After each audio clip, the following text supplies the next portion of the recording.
5 recettes à la une, ça sent déjà bon.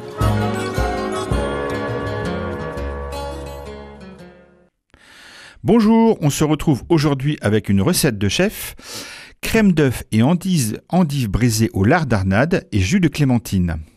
Tout d'abord un petit rappel sur ce cousin du fameux lard de Colonnata qui lui vient de Toscane. Donc le lard d'Arnade, c'est un morceau de poitrine de porc, un must de la cuisine italienne. Ce porc est nourri de châtaignes, d'herbes et de racines. Et ce cochon, élevé dans cette petite ville des Alpes italiennes, va donner ce morceau de bon gras parfumé aux herbes aromatiques et aux épices. Il en y fait maturer au minimum 3 mois dans des tonneaux de chêne ou de châtaignier remplis de saumure et d'épices comme la cannelle, la muscade, le clou de girofle et des poivres. Cette technique lui donne alors un fondant et un parfum unique. Depuis 1996, c'est le seul lard en Europe qui est certifié AOP. Je laisse aussi dans cette recette d'hiver avec une crème d'œuf aux œufs de truite, des petites endives braisées au jus de clémentine, du chou-fleur croquant et en pickles et quelques pousses de coriandre et des croûtons de pain poilane pour le croustillant. Alors la recette et les ingrédients pour 4 personnes, il vous faut pour les endives caramélisées au jus de clémentine, 8 endives, 2 cuillères à soupe d'huile de tournesol, 8 clémentines, 2 cuillères à soupe de cassonade, une branche de thym et du sel et du poivre. Tout d'abord, coupez l'extrémité dure et amère des endives, puis ôtez les feuilles abîmées. Bien rincer les endives et les couper en deux dans le sens de la longueur. Les faire dorer ensuite 5 minutes dans une cocotte avec l'huile et la cassonade. Ajouter ensuite un petit peu d'eau, le thym et le jus de clémentine. Couvrir et laisser mijoter 20 minutes à feu moyen. Assaisonner de sel et de poivre à mi-cuisson, puis réserver au chaud.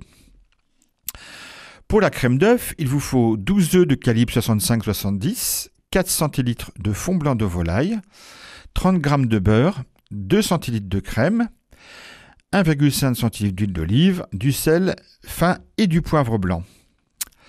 Et bien sûr, une petite boîte d'œufs de truite.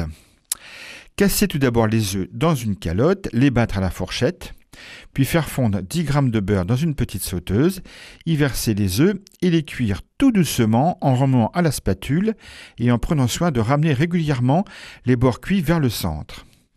À la fin de la cuisson, la consistance doit être crémeuse et homogène. Hors du feu, incorporez ensuite sans attendre 80 g de beurre en dés et la crème, puis assaisonnez de sel fin et du poivre blanc et ajoutez en fin de cuisson les œufs de truite.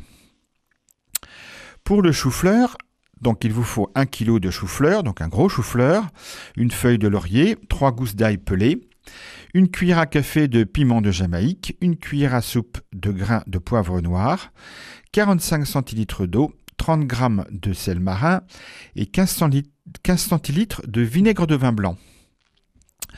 Tout d'abord, épluchez les choux-fleurs et détaillez-les en fleurettes de la taille d'une noix. Séparez en deux les fleurettes avec la première partie. Réalisez les pickles. Mélangez tous les ingrédients sauf l'eau, le sel et le vinaigre dans un saladier en acier inoxydable. Puis faites dissoudre le sel dans l'eau dans une casserole et filtrez. Ajoutez ensuite le vinaigre, portez à ébullition, puis versez sur les fleurettes. Laissez refroidir, puis placez les fleurettes marinées dans un bocal en verre avec le liquide et fermez hermétiquement. Pour le reste, faites cuire à l'anglaise le restant des fleurettes et rafraîchissez-les sous l'eau froide pour les garder légèrement croquants. Les réchauffez au dernier moment au micro-ondes ou à la poêle avec une noix de beurre salé. Faites griller ensuite un morceau de lard d'Arnade coupé en petites tranches fines. Ajoutez les petits croûtons de pain poilane pour les faire dorer. Et pour terminer, disposez harmonieusement dans une assiette creuse la crème d'œuf, les endives, les tranches de lard grillé, quelques pousses de coriandre et les croûtons. Et servez bien chaud. Voilà, vous retrouvez l'ensemble des ingrédients et la recette sur le site internet de Radio Fidélité. C'était 5 recettes à la une, à réécouter sur radiofidélité.com.